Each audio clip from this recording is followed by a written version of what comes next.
戦国武将の圧倒的なパワーと江戸庶民の驚異的な持久力、この対極にある身体能力を可能にした鍵は、生き残るため彼らが無意識に選んだ食に潜んでいました。今回は食が肉体をデザインした歴史のミステリーに迫ります。第1章、戦国時代破壊と爆発のハイパワーエンジン。戦場という名の極限状態。そこでは数十キロにも及ぶ甲冑を身にまとい、武器を自在に操る筋力、そして敵陣を切り裂く一瞬の爆発力が生死を分ける絶対的な条件でした。同時に常に死と隣り合わせの恐怖に打ち勝ち、精神を戦闘モードに保ち続ける強靭なメンタルも求められたのです。この過酷な時代の要請に応えるため、彼らが本能的に選んだのがイノシシや鹿などの肉食でした。当時の日本は仏教の影響により殺生や肉食が禁じられていた時代。しかし戦国武将たちはそれを薬食いと呼び、生き残るための正当な手段として荒ぶる生命力をその身に取り込んだのです。彼らはイノシシを食らえば腹の底から熱い力が突き上げ、イノシシのような突進力が手に入ることをその体で知っていました。鹿を食らえば風を切って走る鹿のような瞬発力が己のものになる。そこにあったのは科学を超えた信仰です。食らった者の命が己の力に宿るという野生的で切実な願いでした。禁忌よりも生存、祈りよりも実利。戦国という時代が日本人の食とその体を野生へと引き戻し、戦うための重機へと作り変えていったのです。しかし戦国時代後半に差し掛かると、この爆発する肉体の在り方を根底から覆す男が現れます。豊臣秀吉です。秀吉が得意としたのは一瞬の武勇を競いや戦ではなく、数ヶ月、時には数年に及ぶ包囲戦でした。戦には莫大な費用がかかりますが、中でも包囲戦にかかる費用は数時間で終わる短期決戦の比ではありません。自軍の人的被害は少ないものの、実に不経済極まりない戦い方でした。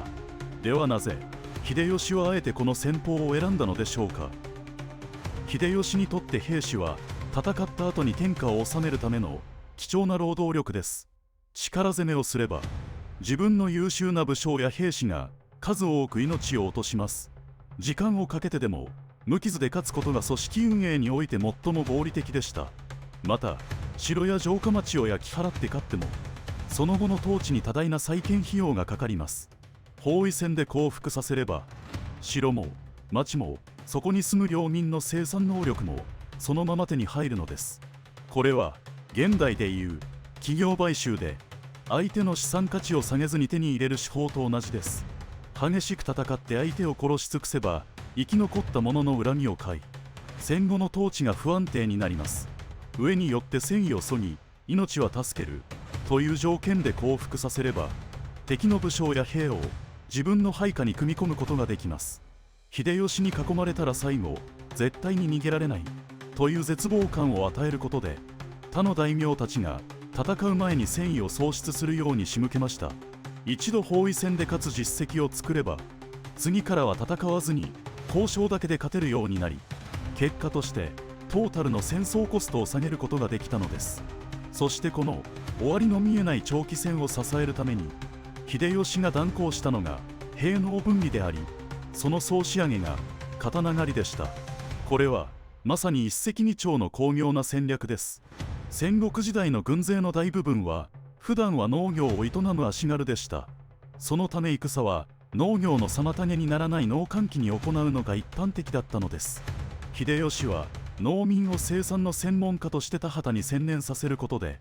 後方からの食料補給を絶やさない盤石な体制づくりを可能にしました。これにより日本史上初めて一年中戦い続けられる軍隊が誕生したのです。同時に農民から武器を取り上げることで、彼らが持つ強大なエネルギーから戦力という牙を抜き去りました。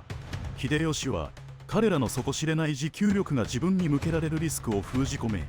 そのスタミナを年貢の生産という一点に強制的に向けさせたのです。この国家規模の方向転換は日本人の身体にも劇的な変化をもたらしました。最前線の兵士にも後方の農民にも求められたのはもはや一撃の野生ではありません。数ヶ月に及ぶ包囲戦や来る日も続く過酷な農作業を淡々とバテずに支え続ける持久力です。この時日本人の燃料は瞬発力を生む肉からじわじわと体内で燃え続ける玄米と味噌へと切り替わりました。秀吉の合理性と農民の底力への恐怖が生んだこの仕組みは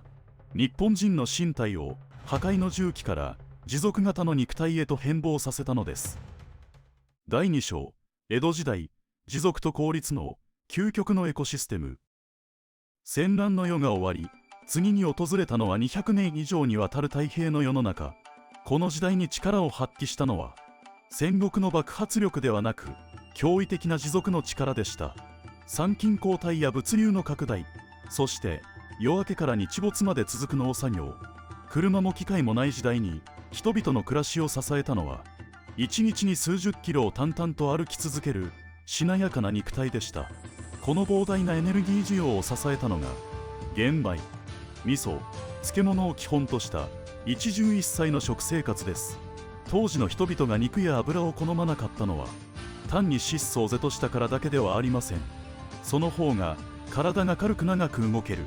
という体感があったからだと考えられます。魚を食べた時よりも味噌汁を飯にかけた時の方が午後の仕事で足が重くならない。彼らは経験的に植物の力を最大限に引き出すことこそが最も効率的に身体を動かす方法であると知っていたのでしょう。この日本人の得意なスタミナを客観的な記録として残した人物がいます。明治初期に日本を訪れたドイツ人医師エルヴィン・フォン・ベルツです。ベルツの日本日記には東京から日光までの約 110km という道のりを移動した際、1回目の旅では馬を6回乗り継いで14時間かかりました。ベルツ自身とても疲れたそうです。2回目の旅でベルツは人力車を頼みました。ベルツと荷物を積んだ人力車をたった一人の車夫が引き続け、馬と30分しか変わらない時間で日光へ到着してしまったという驚きが記されています。これに興味を抱いたベルツは車夫に肉を食べさせる実験を行いました。しかし肉を与えられた車夫は数日で疲労が激しくなって走れないと訴え、元の玄米と味噌汁の食事に戻すと再び元のスタミナを取り戻したのだそうです。この効率的な身体の運用は当時の健康の指針であった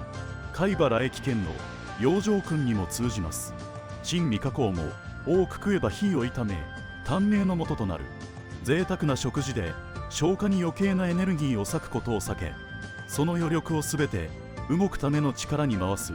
これは当時の日本人が選んだ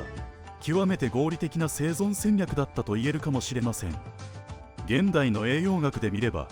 玄米のビタミン B 群が糖質を効率よくエネルギーに変えることは事実です。しかしそれ以上に重要なのは彼らが日々の仕事を通じて身体を磨き上げていた点です。特別な訓練ではなく、飛脚や農民、職人といったそれぞれのなりわいを極める中で玄米の力を最大限に引き出す完成された持続型の体が形作られていったのです。第3章、現代、失われた野生とこれからの体。驚異的な持続力を誇った日本人の身体は明治維新という荒波の中で再び劇的な変化を迫られました。欧米列強に追いつくため日本は体格の向上を至上命題としたのです。そこで国が推奨したのがかつて禁忌とされた肉食の解禁でした。しかしここで一つ興味深い事実があります。当時のエリートたちが肉食を謳歌する一方で、現場で国を支えた兵士や労働者の間では勝手などの食の不一致による病が蔓延しました。江戸の知恵であった玄米を捨て白米と肉を求めた大小は決して小さくなかったのです。それから百数十年、私たちの食卓には肉があふれ、かつてないほどのカロリーを摂取しています。しかし皮肉なことに現代の私たちは江戸の庶民よりも疲れを感じ、胃腸の不調に悩まされている側面もあります。戦国時代に爆発力を求め、江戸時代に持続力を極めた私たちの体、そこには数千年にわたる農耕生活の中で植物性の燃料を最も効率よくエネルギーに変える日本人の設計図が書き込まれています。飽食の現代において私たちが感じている得体の知れない重だるさは、もしかするとその設計図に合わない高負荷な燃料をつぎ込み続け、消化にエネルギーを奪われ続けている体からの悲鳴なのかもしれません。もちろん現代において江戸時代と全く同じ食生活に戻ることが正解というわけではありません。食があふれ選択肢が自由になった現代、好きなものを心ゆくまで食べて幸福感に浸る時間も、節制によって美しさや健康を保とうとする努力も、どれもが一人一人の大切な価値観です。ただ、もしもあなたが今日々の生活の中で原因のわからない疲れを感じているのなら、かつての日本人が大切にしていた体を軽く保つという知恵を一つの選択肢として思い出してみてもいいかもしれません。今日は自分の体をいたわるために一汁一菜にしてみようか、週末だけは玄米の持つ持続力に頼ってみようか、そんな風に自分の体と対話しながら、その時々の自分に合った燃料を選び取っていく、その選択の積み重ねこそが現代という時代を自由に、そして自分らしく生きるための糧になるはずです。かつての日本人が禁忌を破ってまで求めた野生の瞬発力、そして平和な世を支えるために磨き上げた玄米の持続力、私たちの体はその長い歴史の記憶を全て受け継いでいます。何を信じ、何を食べ、どのような自分でありたいか、歴史が教えてくれるのはたった一つの正解ではなく、私たちがよりよく生きるための無数のヒントです。今日という日の食事の選択があなたにとって心地よく力強い一歩となることを願っています。日本の歴史は面白い。あなたはどんな日本が知りたいですか？動画制作のインスピレーションをください。コメントお待ちしています。それでは次の動画でお会いしましょう。最後までご視聴いただきありがとうございました。